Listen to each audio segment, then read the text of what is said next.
There is often the dreadful realization when photographers see a beautiful visual which they desperately wish to capture, but the camera is at home.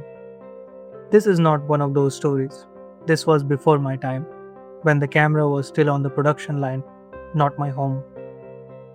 It was a couple of months after I came to Vienna, when suddenly I had the spiritual awakening from the realization that I have access to supermarkets with a bank account with adult money.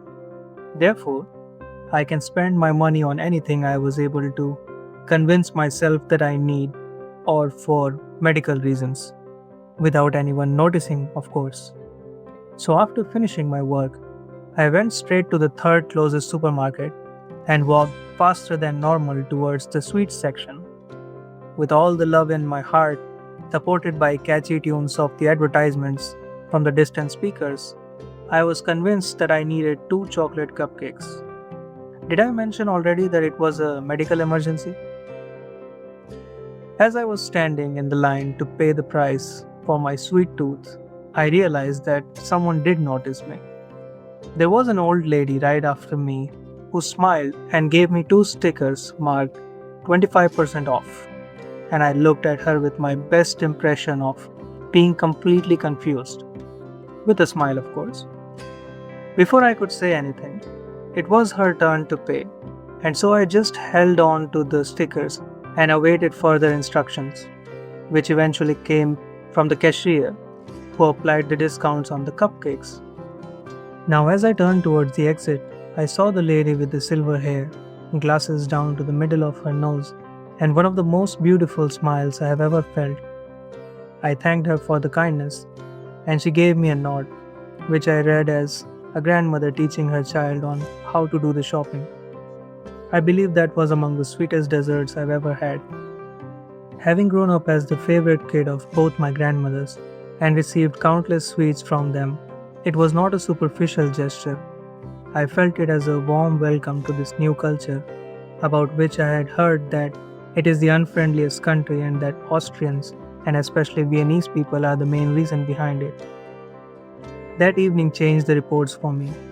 I will not be able to consider the results of that study as an objective truth, since I keep returning to that warmth from a stranger which gave me a familiar comfort. In my mind, it will always be that maybe they also need just another cupcake with a special smile. I started photography months after that event. Listening to experienced artists, there are many practical ways to refine the skills and vision, one of them being observing the world without the camera and seeing how the story flows in the absence of voluntary physical action.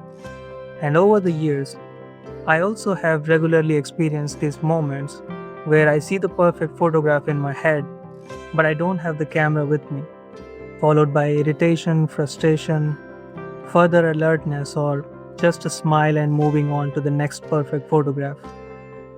Here is what I have learned about the missing photographs. Sometimes the ones you couldn't take can stay sharper than the ones you did. I have thousands of images on my hard drive. Some of them I am genuinely proud of, and others, well, you will never find out.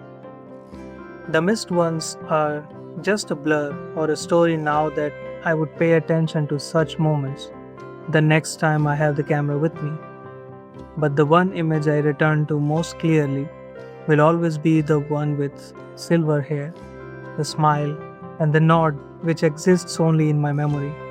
No editing, no 16 versions saved in a folder, no wondering if the shadows are too dark. Just the moment, exactly as it was. More stories behind the lens next time.